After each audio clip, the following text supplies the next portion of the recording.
जन हुंकार की इस एपिसोड में आप सभी का बहुत बहुत स्वागत है।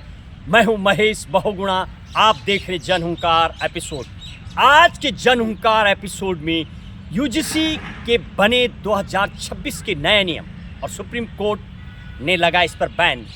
बहुत आसान शब्दों में अपने इस जन हुंकार शो के माध्यम से बताएंगे आपको ये कहां से चालू हुआ और कहां पर इसका आप रोक लगी है। सुप्रीम कोर्ट ने ही दिया था इसको एक बनाने का जो पहले सलाह, और सुप्रीम कोर्ट के द्वारा ही लगाया जाता स्टे। देंगे इस पे विस्तृत जानकारी, खास तौर पर कानून और संविधान की जो हम अहम जानकारी शो में देते हैं, आप डेप्थ में जानें और संविधान और कानून और एक न्यायपालिका के चश्मा की दृष्टि से यदि आप इसको देखेंगे तो कहीं ना कहीं आपको पूरा इसका समझ आ जाएगा। आसान शब्दों में भी समझाया जाए। लगातार आपको आंकड़ा भी बताएंगे कि आखिर इसको बनाने की ज़रूरत क्यों पड़ी, क्या ऐसे केस सुप्रीम कोर्ट के सामने आए जिसको लेकर के नई गाइडलाइन बनाने को कहा गया।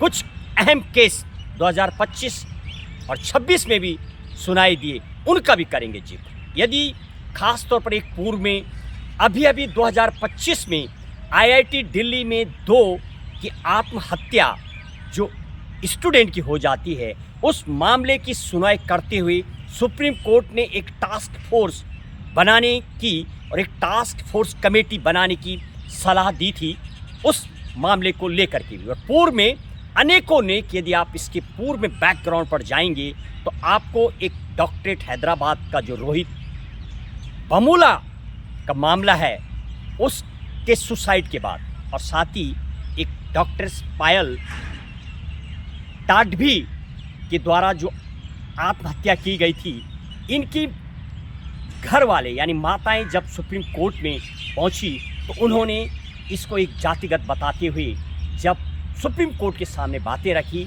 तो सुप्रीम कोर्ट ने यूजीसी को खास तौर पर एक ऐसे नियम बनाने को कहा, और साथ ही ये भी हैरानी जताई कि क्या शिक्षा के मंदिरों में आज भी जातिवाद देखा जा रहा है।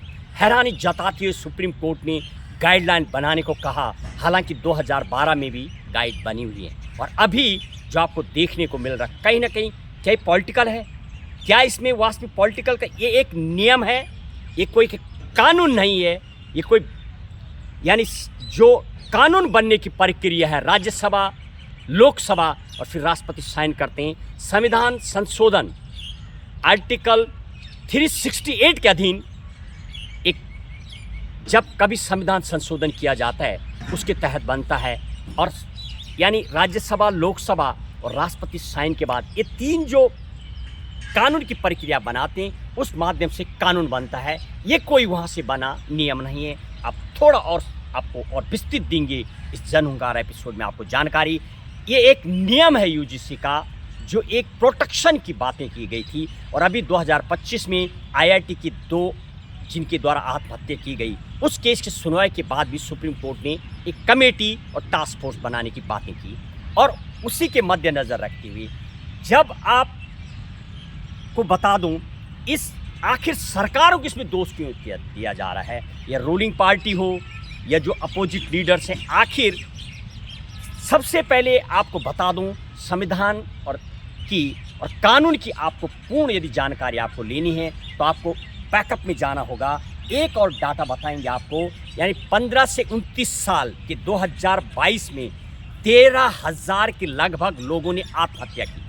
तमाम ऐसे बढ़ते मामले, यानी एक साल में 13,000 लोगों का आत्महत्या करना उन 15 से 29 साल के लोगों का यानी युवाओं का कहीं ना कहीं दर्शाता है। तो उसके मद्देनज़र सुप्रीम कोर्ट ने एक ऐसा पता लगाने को कहा कि आखिर ऐसा क्यों हो रहा है, और यदि कास्टिज़्म में कारण है तो उसके लिए कोई समाधान और कोई नियम बनाया जा सकता है। इतना शायद ये रूल इतना स्ट्रिक्ट है या नहीं, सुप्रीम कोर्ट ने ही बनाने की सलाह दी और सुप्रीम कोर्ट ने रोक लगाई। हालांकि उस पर हैरानी जताई गई है जो नियम बनाए गए ये किसी के साथ भी जातिवाद हो सकता है, ऐसा सुप्रीम कोर्ट ने माना है उस पर। और जो आपको और बता दूं, जो समिति जिसके द्वारा बनाई गई यूजीसी जो समिति होती है, 30 लोगों की एक कमेटी होती है जिसमें हर पार्टी के जो राजनीतिक दल हैं उनके लोग होते हैं, जिसमें कि 30 लोगों में बीजेपी के 16 लोग, कांग्रेस के 4 लोग और सपा के 3, टीएमसी का 2 और सीपीएम का 1 और एनसीपी का 1 और डीएमके का एक बंदा और 1 सीट खाली है, यानी 29 लोग थे, 1 नहीं है, जिसके अध्यक्ष की दिग्विजय सिंह हैं जो कांग्रेस के हैं।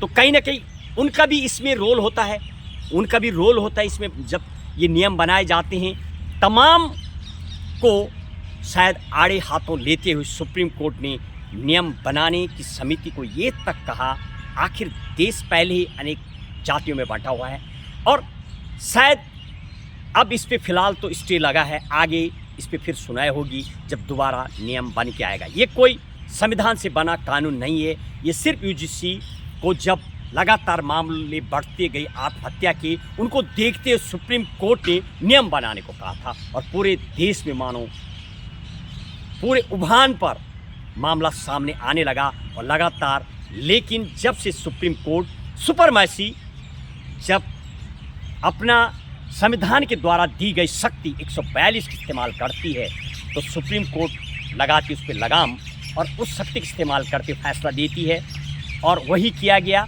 और आर्टिकल 141 में ऑटोमेटिक सब जगह चालू हो जाता है। फिलहाल इस पर स्टे लगा हुआ है। बहरहाल यदि आप डीप में जाएंगे तो कहीं ना कहीं क्या कभी ऐसा भी समय आएगा जब संविधान से ये रिजर्वेशन या जातिवाद को समाप्त करने के लिए सिर्फ एक SC ST OBC न होकर के एक जो सिंपल एक बैकवर्ड यानी जो गरीब लोग हैं उनके लिए एक ऐसा बनाया जाना चाहिए जिसमें कि